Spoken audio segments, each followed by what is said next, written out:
जी sir, जो भी business शुरू करेंगे टैक्स वाले तो पहुंचेंगे कि सर टैक्स पे करें, तो उसका इम्पेक्ट कैसे किया जाएगा जहन में रखें। हम चूंकि कैश फ्लो का मॉडल सारा लेके चल रहे हैं और हमारा यहाँ पे जो टैक्स के रूल सारे के सारे हैं वो सारे इनकम टैक्स ऑर्डिनेंस वाले चलेंगे। यानी कि जिस अंदाज में आप टैक्स की कैलकुलेशन करते हो और पेमेंट्स वगैरह करते हो टैक्स की, जैसे इनकम टैक्स ऑर्डिनेंस में पढ़ा जाता है, बिल्कुल उसी तरह से है। आप में से कोई ऐसा तो नहीं है जिसने टैक्स नहीं पढ़ा हुआ या नहीं पढ़ रहा, और अगर ना भी पढ़ रहे हो तो कोई इसमें रॉकेट साइंस नहीं है, कोई ऐसी चीज़ नहीं है कि नहीं पढ़ा हुआ तो मुसीबत पड़ जाएगी। बड़ा सिंपल सा है, इसकी इतनी कॉम्प्लेक्सिटीज़ नहीं है। तो बहरहाल जिस तरह से उसूल वहाँ पे हैं बिल्कुल उसी तरह से उसूल यहाँ पे हैं। अच्छा, हम लोग किस तरह से आदी होते हैं टैक्स कैलकुलेट करने के, पहले मैं ज़रा वो बता दूँ। हम ऐसे ही करते हैं कि टैक्सेबल इनकम्स में से टैक्सेबल एक्सपेंसेस एडजस्ट कर दिए, जो प्रॉफिट बिफोर टैक्स आ गया उस पर टैक्स लगाया और फिर प्रॉफिट आफ्टर टैक्स निकला। ये नॉर्मल तरीका होता है, ठीक है। और इसके अंदर तमाम अखराजात होते हैं, इसके अंदर सारे एक्सपेंसेस होते हैं आपके, ज़ाहिर है वेरिएबल खर्चे भी हैं इसमें, फिक्स खर्चे भी हैं, इसमें डेप्रिसिएशन भी है, ठीक। और हमारा इनकम टैक्स ऑर्डिनेंस डेप्रिसिएशन पे क्या फरमाता है, क्या इस पे टैक्स डिडक्शन मिलती है या नहीं?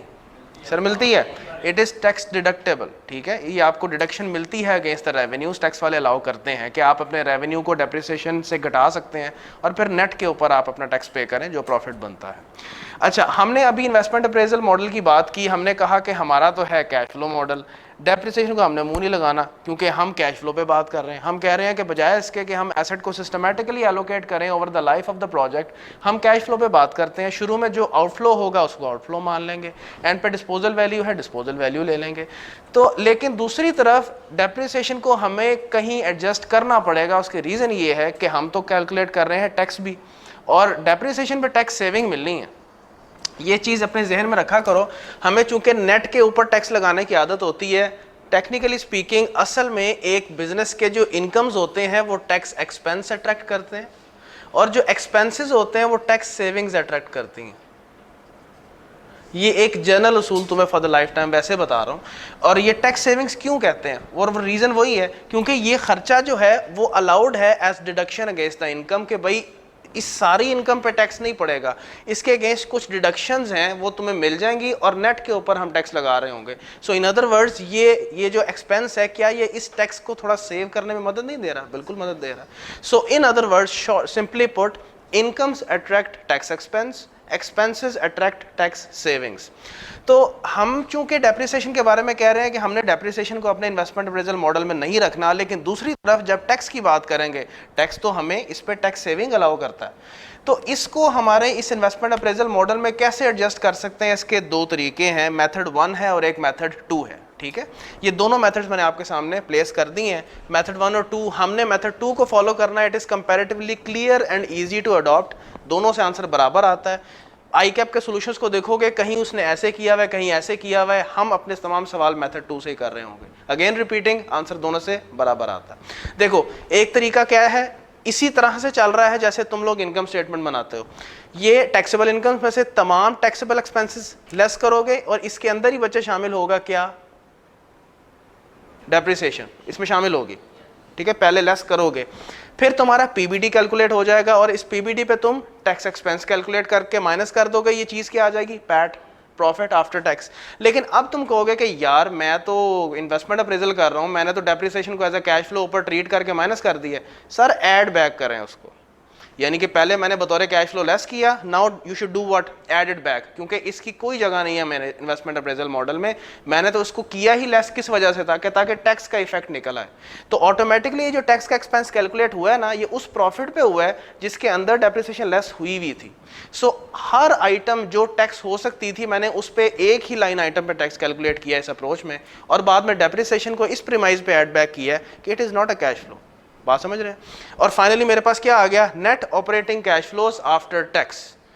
अगेन ये वही है जो कि मैंने अभी अपने सवाल में किया था और net operating cash flows calculate किया था, बस फ़र्क ये है मैंने सिर्फ एक चीज़ मजीद इंट्रोड्यूस की है, टैक्स, और कुछ नहीं है, ठीक है। अच्छा, अभी देखो इसका ऑल्टरनेटिव मॉडल क्या है। ऑल्टरनेटिव मॉडल ये है कि तुम टैक्सेबल इनकम्स पकड़ो, उसमें से तमाम टैक्सेबल एक्सपेंसेस इनकॉर्पोरेट करो, डेप्रिसिएशन साइड पे करो। किस बेस पे भाई, इसको तो जगह ही कोई नहीं है इन्वेस्टमेंट अप्रेजल की मॉडल में। सो ऑल टैक्सेबल एक्सपेंसेस लेकिन एक्सक्लूडिंग डेप्रिसिएशन, ये तुम्हें दे देगा नेट ऑपरेटिंग कैश फ्लोज। शुरू से नीचे तक हमारी सारी आइटम्स कैश फ्लो की सूरत में ही रहेंगी। वहां पे शुरू में एक शक्ल इनकम स्टेटमेंट की रहेगी, एंड पे एक एडजस्टमेंट पास करके वही चीज कैश फ्लो में बदल जाएगी। डेप्रिसिएशन एडजस्ट करके वही चीज प्रॉफिट की कैश फ्लो में तब्दील हो जाएगी। यहाँ पे शुरू से एंड तक कैश फ्लोज ही रहेंगे। तो जब तुमने यहां तक net operating cash flows before tax calculate कर ली है, अब क्या करो, इसके ऊपर, इसको मैंने एक आया, इसके ऊपर टैक्स एक्सपेंस कैलकुलेट कर लें और अलहदा से एडजस्ट कर लें डेप्रिसिएशन पे टैक्स सेविंग, और टैक्स सेविंग ऐड होगी। It is a benefit, it's not a cost, ठीक है। Tax expense will be calculated on this item, इसमें सारी आइटम्स शामिल हैं अदर दैन डेप्रिसिएशन। और मैंने कहा कि जो डेप्रिसिएशन है ना, उस पर टैक्स सेविंग अलहदा ले जाओ, और ये तुम एक वर्किंग, देखें ये वर्किंग कर रहे होगे, वहां से तुम्हारे पास इसकी वैल्यू आया करेगी। सो वंस यू एडजस्ट, ये टैक्स की एडजस्टमेंट्स तुम्हारी दो लाइन आइटम्स में हुआ करेंगी।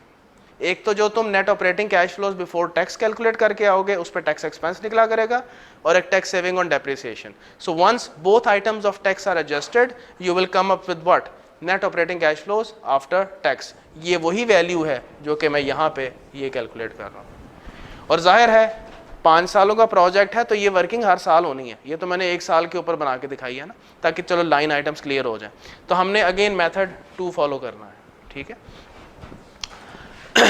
सो अगला सवाल फिर ये पैदा होता है कि डेप्रिसिएशन कैसे कैलकुलेट होगी और डेप्रिसिएशन के कौन से उसूल लगेंगे।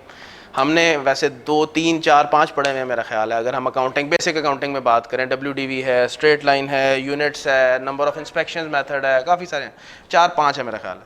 तो बहरहाल यहाँ पे 2 ही तरह के हमें डेप्रिसिएशन नज़र आएंगे, और प्रेफरेंस और फोकियत किसको मिलेगी, WDV। क्यों, हमारा इनकम टैक्स ऑर्डिनेंस का जो, जिसमें सारे के सारे डेप्रिसिएशन के रेट्स मौजूद हैं, ऐसा ही है ना, वो किस पे है सारा, स्ट्रेट लाइन पे? नहीं सर, WDV पे मेंशन्ड है कि जो बिल्डिंग है उस पर मेरा ख्याल है 10% का है रिड्यूसिंग बैलेंस मेथड पे, तो जो रेट है। इसी तरह से मेरा ख्याल है प्लांट मशीनरी पे भी कुछ है। लेकिन अगेन टैक्स एक्सपर्ट नहीं बनना यहाँ पे। आपने उसको ये नहीं कहना कि यार तुमने तो मुझे प्लांट का रेट बता दिया है 15%, मुझे तो पता है सेकंड स्केड्यूल में 10% लिखा हुआ है। वो आपको टैक्स में टेस्ट करने थोड़ी बैठा हुआ है वो तो आपको एक इन्वेस्टमेंट अप्रेजल का सिचुएशन टेस्ट कर रहा है MFA में बैठ के, तो आपको वो रेट्स प्रोवाइड करेगा।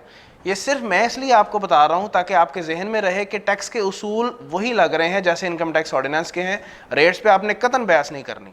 अगर मिसाल के तौर पे कंपनियों का आजकल रेट चल रहा है 29%, वो एग्जाम में 25 दे दे, सर आपने सलूट मारना है, आपने कहना सही है, बिल्कुल 25%, आपने उसी पे करना, आपने रेट्स के लिए उसका वेट करना है। फिर देखो, जैसे वहाँ पे इनकम टैक्स ऑर्डिनेंस में पढ़ते थे कि बास चीज़ों पर इनिशियल अलाउंस भी होता था ना, कि वो तुम्हें बतौर एक फैसिलिटेशन है टैक्स की तरफ से कि यार कुछ एसेट्स है जिसका तुम 50%, 40%, 30%, बहरहाल इट वेरीज। अब तो मेरा ख्याल है फर्स्ट ईयर अलाउंस कुछ चीज़ों में 90% भी इवन है, तो बहरहाल इट वेरीज। अगेन इस मकसद के लिए भी तुमने सवाल की तरफ देखना है। उसका दिल करे तो इनिशियल अलाउंस दे दे, उसका दिल करे ना दे, उसका दिल करे इनिशियल अलाउंस 50% दे दे, उसका दिल करे इनिशियल अलाउंस 70% दे दे, जो वो कहेगा आपने करना है, ठीक है। मतलब सिर्फ माइंड क्लियर ये कर रहा हूँ कि ये सारी पॉसिबिलिटीज़ एग्जिस्ट करती हैं। तो सबसे ज़्यादा फोकियत किसको होगी, WDV मेथड को। और स्ट्रेट लाइन मेथड भी आएगा, किस सिचुएशन में आएगा, एज अ लास्ट रिजॉर्ट, अभी हम उसको देखते हैं, ठीक है। और अगर WDV मेथड है तो सर वर्किंग कैसे होगी, ये हम सवाल के ज़रिए ही अंडरस्टैंड करते हैं। बड़ा ईजी सा है, बहुत आसान है। आए सवाल की तरफ चलते हैं।